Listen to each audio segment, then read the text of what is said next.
Yo, what is up, boys? It's your boy Pick'em MMA with another one. We're gonna be going over the full card breakdown for UFC Vegas 90. We're gonna be back in Dana Dungeon, and I cannot wait for you guys already know your boy here loves the Dana Dungeon. I can't wait to go back into the Dana Dungeon for another fight night card. We got 13 total fights on this card. We had some cancellations. I mean, we're supposed to see Joshua Van taking on a fight with Lucas Rocha, but unfortunately Lucas Rocha had an injury, so we're not going to be seeing that matchup anymore. And that fight got completely scraped off the card. So let's go over it, guys. We're going to be going over the early prelims. So we're going to move over to the main card. Before we get into it, guys, make sure you guys do me a favor, hit the like down below and leave a comment down below for the YouTube algorithm, and also become a member if you guys want to support the channel. If you guys like the content that I make on this channel, if you guys enjoy the live streams, become a member, guys. That's the best way that you guys can support my channel. With it's only $4.99. It's not something crazy, and you also get to see some bets that I'm placing for weeks ahead. So now, guys, let's get into it, guys.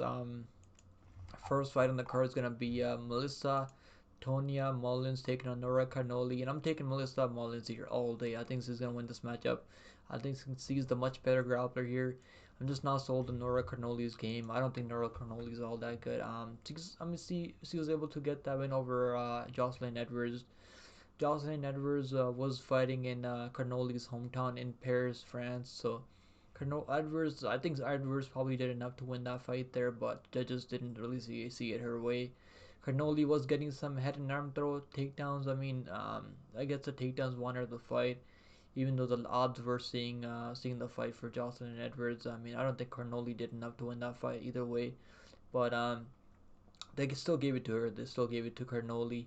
She's okay on the feet. I mean, she's not terrible on the feet, but she will throw some power shots on the feet. She will throw some heavy shots on the feet. Doesn't really have KO power on the feet though, but Melissa's gonna be the much better grappler here. I think she's gonna be the much better wrestler, much better ground and pound when she does get the takedown. Then I think she will get the takedowns here. I'm pretty confident in Melissa here. I think Melissa's gonna get this done. And honestly, like Melissa here I don't know if I want to parlay her at like minus 275. The line is way too wide for minus Melissa. To minus 275 is kind of wide, but I think Melissa probably more than likely get it done here by probably by I don't know, probably by decision. I think she's gonna get it done by decision. And she's got two wins over Daria. I mean, one win over Daria, she actually knocked out Daria Jelezniakova, who we saw fight Rindan last week on the Vegas 88 card. So she's got a win over Russian Ronda too. I mean, Russian Ronda absolutely blasted her with the hook, knocked her down.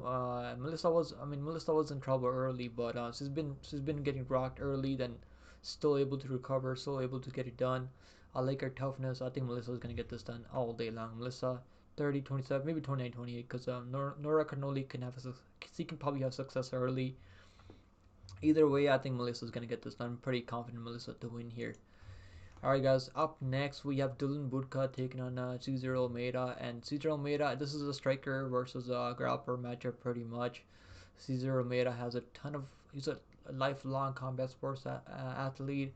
He's been competing in kickboxing for most of his young career. I mean, since he was like what 20 years old. He's fought Alex Pereira 3 times. I mean, went the distance. Alex Pereira 3 times. Went 1-2 in those three fights. In those 3 fights, I mean, so he has a win over Alex Pereira back in the day too, when he was like 24 years old or something, back in 2013. So I mean, obviously that win is looking really solid for him, and that's probably what got him the opportunity on Dana White Contenders. And he's still, even though he was getting taken on early, he was still able to work his way back up. Get the better of some grappling exchanges there. I mean, he was landing some nasty ground and pound in the second on over Lucas Fernando. He was beating the shit out of Lucas Fernando. I mean, Lucas Fernando was favored to win that matchup. I mean, people thought that Lucas Fernando was gonna go out there, absolutely submit Cesar Almeida. Almeida showed that training at Extreme Couture, this guy's been making improvements on the ground too. He's not a clueless on the ground as people think, not as clueless as people think. So yeah, I mean, this he showed in this fight that he can grapple, he can hang out, he can get taken down and still recover, get back up to his feet. Show that he can work his way to top to his feet. I mean, get the better of the grappling exchanges. He has been working on that ground game, but obviously Budka is gonna be the much better grappler here. He's gonna have non-stop take wrestling here, is gonna try to implement that game plan, and I'm gonna take the underdog here. Cesar Almeida's coming into this fight as a plus 120, plus 130, depending on which book you look. He actually opened up as a favorite, I think, and now money is coming in Dylan Budka, probably because of wrestling and probably because people have seen Almeida get taken on in that Dana White Contender Series fight. He got taken on a couple of times in that one. Still won the fight. I mean, still won the fight on 30-27. I think it was 30-27 because I think it was 29-28, but the second round was a 10-8 round, so I think it was like 30-27. Because even though like he got taken on early in that first round, he was still able to win the first round. I think he won the first round with the better landing the more damage. But yeah, he definitely he won the third round too. He was walking forward, pressing forward with some nice combinations, nice leg kicks. Yeah, give me Cesar Almeida here by this as an underdog pick here. Alright guys, up next we have Gene Matsumoto taking on Darren Argueta. Gene Matsumoto is a Muay Thai champion, two-time Muay Thai champion. Has been competing in Brazilian Jiu-Jitsu since he's 6 years old. So this guy's a lifelong martial artist. Darren Argueta is a explosive wrestler, really good wrestling. He was taking on Mal Johns, but couldn't really hold Mal Johns down. He did take Mal Johns' back, and he was trying to look for a rear naked choke in the first round. Mal Johns was able to survive, not give up that rear naked choke, and he was able to land the bigger, more powerful shots on the feet.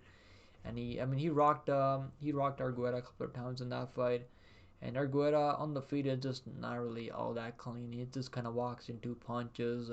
Doesn't really have good striking. I mean, he'll throw some flying knees and stuff on the feet when he's closing the distance. But Matsumoto is going to be the way cleaner, way better technical striker, way better combinations. This guy throws nothing but combinations out there. And I like Matsumoto here. I think Matsumoto is going to get this done. As I was before doing tape study, I was thinking about picking Argueta. And then after doing tape study, I just couldn't get myself to pick Argueta. Obviously, Argueta has a UFC experience. He is 2-1 at the UFC level. This was they kind of robbed him of the win over Ronnie Lawrence. I did have money on Ronnie Lawrence, and I was thankful. I was thankful that it was a premature stoppage by Keith Peterson, but that was a win for Argueta, and he definitely lost to Mal Johns. I think he won the first round, then lost the second and third. That was a 28-28 for Mal Johns. Mal Johns was able to defend most of the takedowns. I mean, Johns was getting taken down by Argueta, and Johns has a wrestling background, so Argueta, if he can implement his wrestling game plan here, he is gonna win this fight because he's got non-stop cardio, and he's determined, bro. This dude is definitely determined, and that's nickname is spot on for him there. Argueta is gonna try to implement his game plan out there. I just feel like Matsumoto is gonna be landing those leg kicks. Got some of the nastiest leg kicks out there, and that's the way he won the fight against Casey Tanner. Because Casey Tanner did get 2 takedowns on him at the end of the second round and at the end of the third round, but those takedowns weren't really enough because Matsumoto was absolutely piecing him up at range on the feet. I'm gonna pick Matsumoto by decision here, but this could be a close fight. I really like the over 2.5 here. I'm probably gonna parlay the over 2.5 here when they open the totals. Alright guys, next up we have Cynthia Calvillo taking on Piera Rodriguez, and I was generally thinking about picking Cynthia here, but 6-fight losing streak. I mean, you could give her the last fight. I think she probably did enough to win that fight over Lupe Godinez. Lupe Godinez was able to get a takedown in the third round, which kind of sealed the deal for her. But Cynthia outstrike her. I mean, Cynthia was able to outstrike her, and she was known for her grappling. And Cynthia was in the UFC known for her grappling. She's got 3 submission wins at the UFC level. Wins over Joanne Wood. I mean, Joanne Wood just recently retired, but still a good win. Wins over Jillian Robertson. Wins over Amanda Cooper, like Courtney Casey. I mean, she's obviously fought the way better competition. Wins over Jessica I. I think she won the fight over Lupita Godinez, even though I personally had money on Lupita, so I was happy that one judge scored a 30-27, which is crazy. There's no way that was a 30-27 for Lupi, but one judge had a 30-27. 2 judges had it. One judge had it for Calvillo 29-28. One judge had a Lupi 29-28, and then one judge had it 30-27, which is crazy, wild. But Calvillo can make this fight close, which is why I'm not gonna be betting or parlaying Rodriguez here. Rodriguez is gonna be throwing the bigger shots, I think. So Calvillo has some nice kickboxing, so he can definitely pile up the numbers on the significant strikes, he can definitely put up the volume. But I feel like Piera is going to be able to mix in the takedowns. He took down Sam Hughes, what, 6-7 times? Even though she was tired, Sam Hughes was walking her down for a majority of that fight in the second, third round. But Piera Rodriguez was still putting in work, still getting takedowns. That's what made the difference in that fight. And then she got absolutely dominated against Jillian Robertson. And even though she was protesting that stoppage, I mean, she was like, I didn't tap to the armbar, but obviously she tapped to the armbar. But Jillian Robertson was having a hard time getting the takedown early, to be fair. But I'm gonna go with Piera Rodriguez here. -175 for Rodriguez is a little bit wide. I'm probably not gonna bet this fight because I do think Cynthia is better than her 6-fight losing streak record reflects recently. But yeah, 6-0. Like, she can't catch a win at all. But she's 36 years old. But she still looks in phenomenal shape. But yeah, I mean, I'm gonna go with the Piera Rodriguez here by decision. I think it goes over 2.5. I don't think they're finishing each other here. Alright, guys. Up next, we have Alatengheili taking on Victor Hugo Silva, and I was genuinely thinking about picking Alatengheili here, but I just can't trust his fight IQ, bro. There's like his fight IQ is very, very questionable, and I'm not sold on Victor Hugo either. I don't think Victor Hugo is as good as his record recently reflects. Hasn't fought the best competition. I mean, he's fighting absolute scrubs. His only good fighter that he's fought is that Dana White Contenders opponent Mateus Torres. But I mean, Mateus Torres looked like he never grappled a day in his life before. I'm not sold on Victor Hugo. I don't know what it is. I'm just not sold on the guy.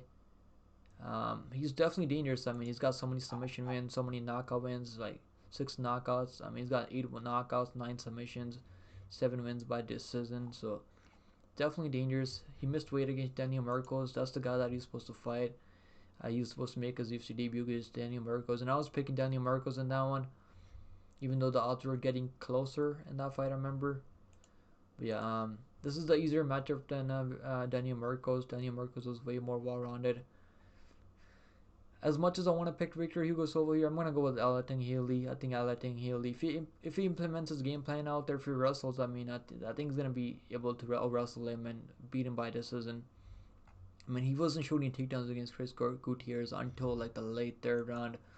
So I can't really put my money on Alatengheili. I don't really trust him enough to go bet on him. The money line is basically even money right now. -112 for Alatengheili, -108 for Victor Hugo Silva. I don't know. I don't have the best rate on this one, but I'm gonna go the UFC tested guy here, Alatengheili. And if Hugo doesn't get the early submission, I mean, who knows how he's gonna look out there. He's actually fought some decent opponents. He has a win over Chad Halliger, which is not a bad win anymore. Win over Kevin Groom. I mean, lost to Casey Kenny. Lost to Kaya Sakura, who's a beast in Ryzen FC right now. He fought Song Yadong back in 2013. So this guy's been fighting way better competition than Victor Hugo Silva. But we're gonna find out how legit Victor Hugo Silva really is here. Because if he doesn't get the early finish, early knockout or submission, I mean, this could go sideways for Victor Hugo Silva. Give me the UFC test guy here. Give me Alatengheili. I'm not gonna bet him though. I'm not gonna bet this fight. Probably gonna maybe the under 2.5 rounds, but who knows how it's gonna go. But yeah, give me the UFC tested Alatengheili here by decision. Up next, we have Norma Dumont taking on Germaine de Randamie. Germaine de Randamie coming off a big layoff. She had a baby. That's why she was off for 3.5 years. Tough fight. I mean, this is not an easy fight for Norma Dumont. Norma Dumont's over 2-1 here, -200 over Germaine de Randamie. And Germaine de Randamie's only lost to Amanda Nunes in the UFC. Like, that's her only 2 losses. She's 7-2 at the UFC level. And she actually put up a really good fight against Amanda Nunes in that second fight. I remember, like, that fight was way closer than people probably will remember. Obviously, she got knocked out in the first fight against Amanda Nunes, but Amanda Nunes is an absolute beast. And when she actually put Juliana Pena to sleep in that fight, she's choked her out with a guillotine choke, and she's not really known for her submission game. She's a 10-time Muay Thai champion, has a ton of kickboxing experience, like as you can see here. She's an absolute beast. And she looks in phenomenal shape right now. I mean, wins over Holly Holm, Nicole Pennington, the active champion right now. Larissa Pacheco, who's a beast in PFO right now, double champion in PFO. And yeah, I'm give me Germaine the Randamie here. It saddens me that I'm saying this because Norma Dumont's my girl. Who doesn't like Norma Dumont, right? I mean, everyone's a fan of Norma Dumont. But give me the plus 170, plus 160 underdog here. Yeah, give me Germaine the Random here. I think Germaine the Random can get something done here by decision, maybe submission. I mean, he's definitely got some finishing ability. Race is really dangerous, but yeah, I'm gonna take Germaine the Random here. 39 years old, it's just crazy. I don't normally pick the older fighter.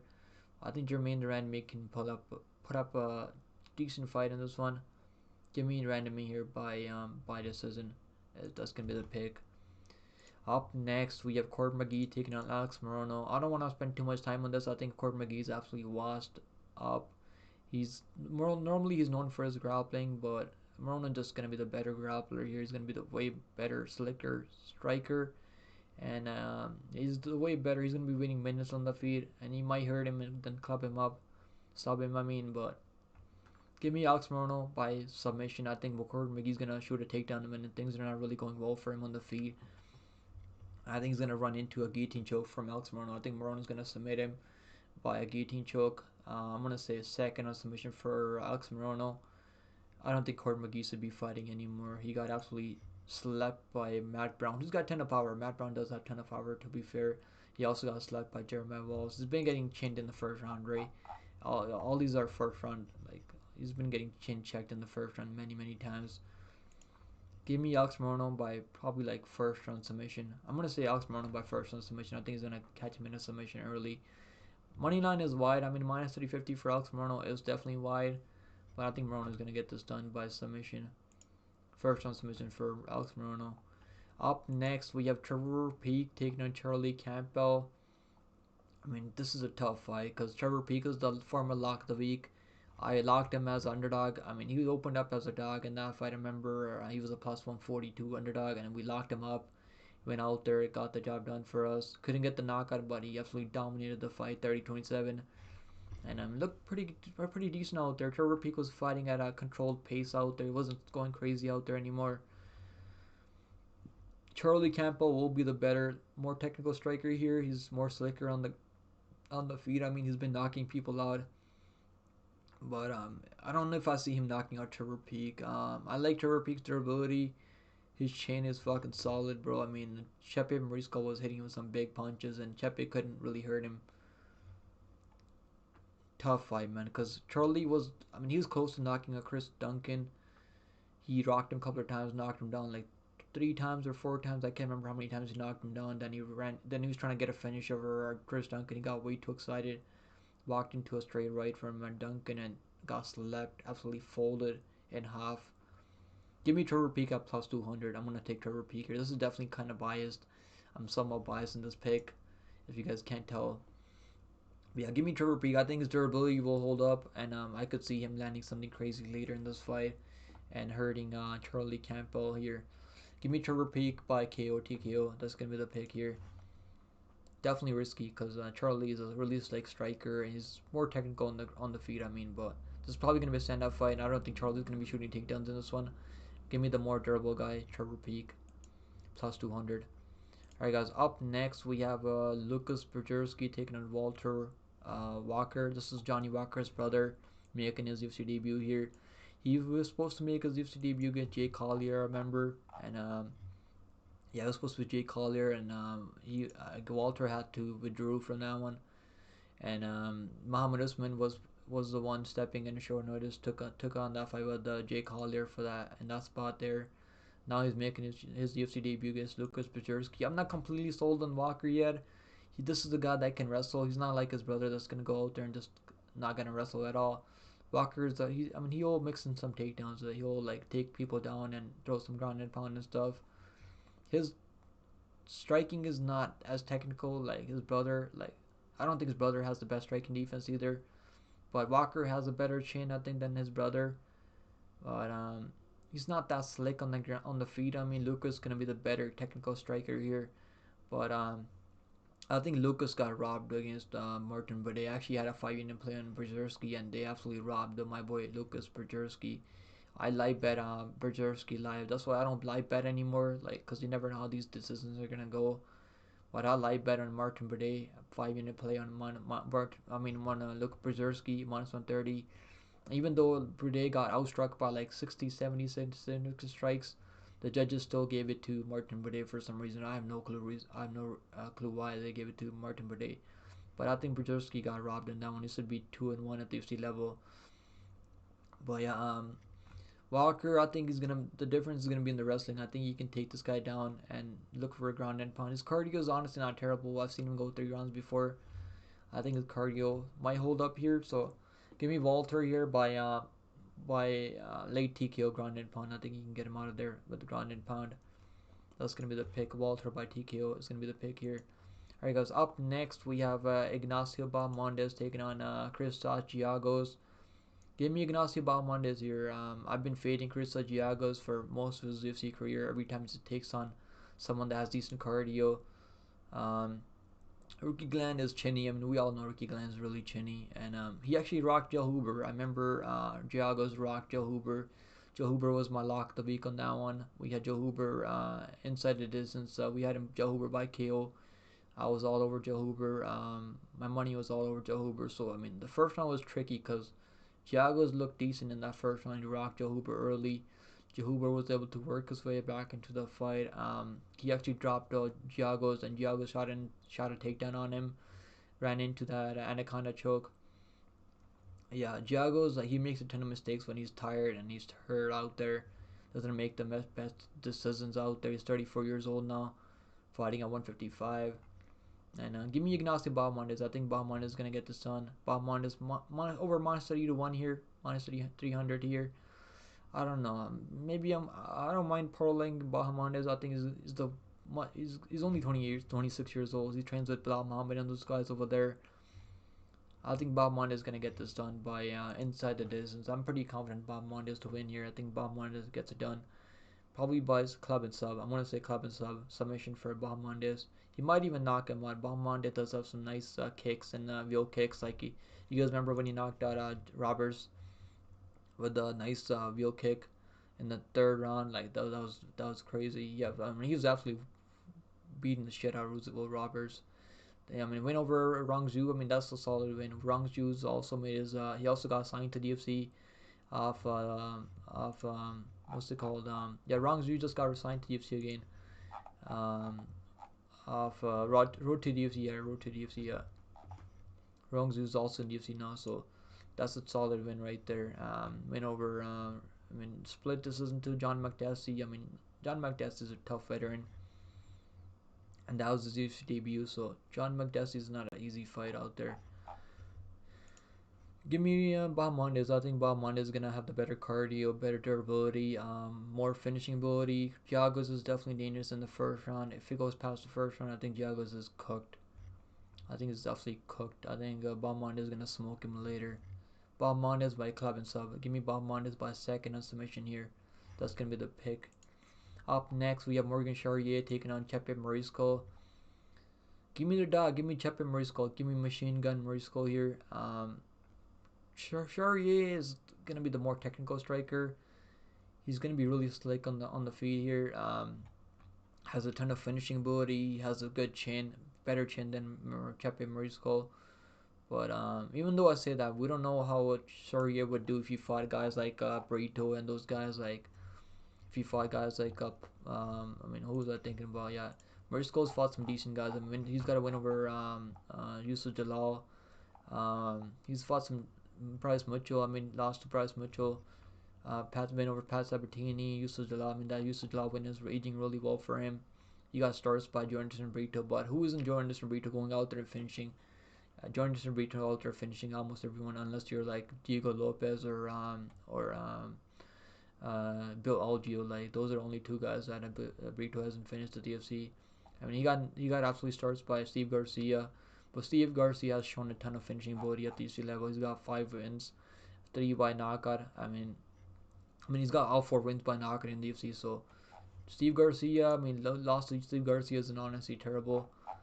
And give me the dog here, plus 145 underdog Chepe here. I think Chepe can make something happen in this fight. He's gonna survive the first round because the Morgan's the way better, slicker striker in the first round, but he can kind of let the fight slip away later. So I think Chepe can work his way into this fight, maybe mixing some takedowns. Morgan seems like really physically strong though, so he can maybe keep this fight on the feet. And Morgan's gonna be a way better striker, so I think the cardio probably favors Chepe here. So give me Chepe as a plus 145 dog. I'm gonna take Chepe by decision. Up next, we have Alexander Hernandez taking on Damon Jackson. I don't know. I don't know how anyone can trust either one of these guys. I'm gonna stay far away from this one betting wise. I don't trust either one of these guys. But give me Alexander Hernandez. I think he can get an early knockout or wrestle Damon for 3 rounds. I don't trust their fight IQ. I don't trust their cardio. I don't trust their decision making. I don't trust their I don't trust anything on these guys. Like both these guys are absolute glass cannons when the fights are going long. I mean, Damon absolutely starts the Sabatini. I mean, that was crazy. That was a big underdog win for Damon Jackson. He threw a flying knee and caught Pat Sabatini right on the chin. And then he hit him with some grounded pound and got him out of there. Hernandez is losing to Hanato Moicano. I mean, Moicano absolutely outclassed him on the ground, took him down and got that rear naked choke in really quickly. Jackson has some decent grappling too, but I don't know if he's gonna submit Hernandez. Definitely risky fight, man. But give me Hernandez as a pick. I'm not gonna bet money on Hernandez here. Hernandez is only still 31 years old, so still young, but who knows, man? Who knows what's gonna happen? This is a 50-50 fight. I think the odds to be dead even. Hernandez is actually minus 187, so I don't know. I'm not gonna bet Hernandez here. I'm not gonna throw him parlays. I mean, don't throw Hernandez in parlays. Even though I think he gets it done here, but it's tough to trust a guy like Hernandez. Alright guys, next up we have Brendan Allen taking on Chris Curtis. Tough fight. I mean, this is a rematch because Brendan Allen, I went back and we watched the first fight. Allen couldn't really get takedowns consistently. Obviously he was young back then, right? How long ago? I think it was really young back then when he fought Chris Curtis. And that was his last loss, by the way. He was 25 years old and Chris Curtis was 34 years old. So Allen's been staying consistent, which I like. I like that he's staying consistent. He's been going out there, getting it done, going on a win streak. A win over Sam Alvey, was not the best win. Jacob McCoon, you could say Jacob McCoon won the fight because he took Brendan Allen down 7 times. Wins over Jotko. I mean, finishing Jotko is impressive, to be fair. Submitting Andre Muniz, really fucking solid win there. Because Muniz had a lot of hype coming in. He was on a win streak back then, I remember. And he just fucking wore him down with the cardio. Club and subbed Bruno Silva. He knocked him down with the punch. His striking is definitely improving. He's been looking improved right now. He's been more patient lately. Chris Curtis was the last one that knocked him out. I mean, Extreme Couture is 2-1. I mean, 2-0 over Brendan Allen. So maybe Extreme Couture just got him figured out here. But give me Brendan Allen here. I don't know if I can bet him at this line. 2-1 is kind of wide. But give me Brendan Allen. I think he's definitely making improvements. He's only 28 years old. Getting to his prime right now. Getting into his prime, I mean. So give me Brendan Allen by decision. I don't know if he's going to finish Chris Curtis. Chris Curtis has some of the best takedown defense in UFC. He's only been finished twice in his whole career.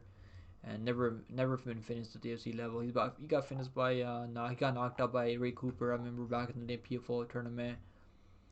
Ray Cooper has that next level power. I don't think Brendan Allen has power like that.